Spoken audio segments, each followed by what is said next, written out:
संसार में सबसे पहले कौन आया? ये सवाल सुनने में जितना छोटा है, वास्तव में इसका जवाब उतना ही कठिन है, क्योंकि आज तक यह पता नहीं चल सका है कि आखिर इस संसार के बनने की शुरुआत कैसे हुई।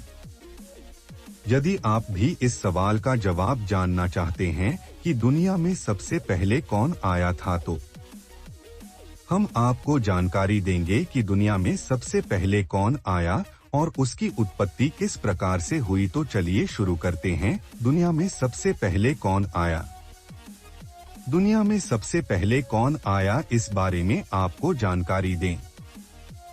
इससे पहले आइए आपको जानकारी देते हैं कि इस पृथ्वी रूपी पिंड की रचना आखिर किस प्रकार से हुई, ताकि आपको अच्छे से समझ आए कि इस दुनिया में सबसे पहले कौन आया।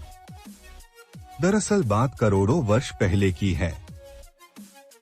कहा जाता है कि उस दौरान धरती और आकाश के बीच किसी तरह की दूरी नहीं थी, सभी चीजें एक के अंदर ही समाहित थी। इसके बाद अचानक एक विस्फोट हुआ। विस्फोट इतना तेज था कि पृथ्वी और आकाश एक झटके में एक दूसरे से अलग हो गए। इन दोनों के टुकड़े बहुत दूर तक बिखर गए। इनमें से एक आग का गोला सूरज भी था, जो कि आज भी हम आकाश में देखते हैं। उस दिन से बाद ये दोनों कभी एक दूसरे से मिले नहीं। इसके बाद समय के साथ इनके अंदर कुछ बदलाव आते गए, जिसे हम आज पृथ्वी और आकाश के रूप में देखते हैं।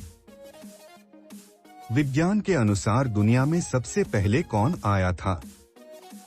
यदि हम विज्ञान की बात करें तो विज्ञान अभी इस बात को लेकर किसी ठोस नतीजे पर नहीं पहुंच सका है कि इस पृथ्वी पर सबसे पहले कौन आया, लेकिन जिस तरह से विज्ञान आगे बढ़ रहा है, उससे लगता है कि पृथ्वी पर सबसे पहले जीव जीवाणु आए।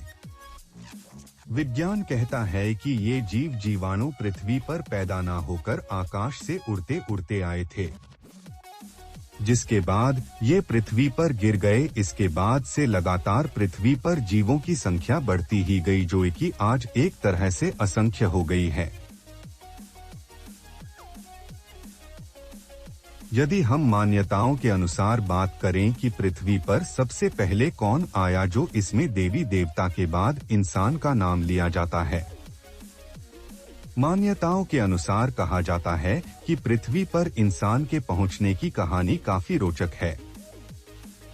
कहा जाता है कि पृथ्वी पर जब ब्रह्मा जी ने अवतार लिया था, तो उन्होंने अपनी मायावी शक्ति से पृथ्वी पर बहुत सारे असुर और राक्षस बना दिए थे, जिसके बाद उन्हें कुछ अजीब सा लगा। इसके बाद उन्होंने तय किया कि वो अब खुद के जैसा ही दूसरा इंसान भी पृथ्वी पर बनाएंगे, जिससे पृथ्वी पर मानव प्रजाति भी आगे बढ़ सके, अन्यथा राक्षस इस पृथ्वी का सर्वनाश कर देंगे। इसके लिए उन्होंने पुरुष के रूप में मनु और स्त्री के रूप में शत्रुपा को बनाया।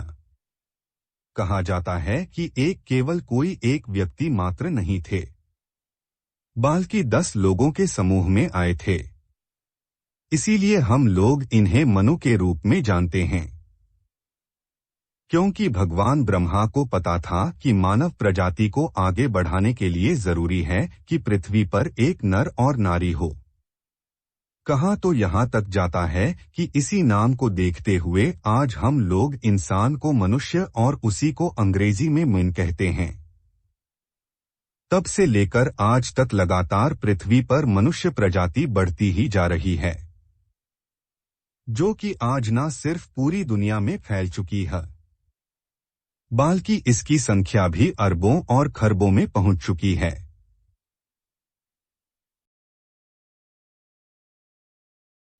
अगर आपको हमारा वीडियो पसंद आया हो तो हमारा चैनल जरूर सब्सक्राइब करें और नोटिफिकेशन के लिए बेल आइकन दबाना न भूलें।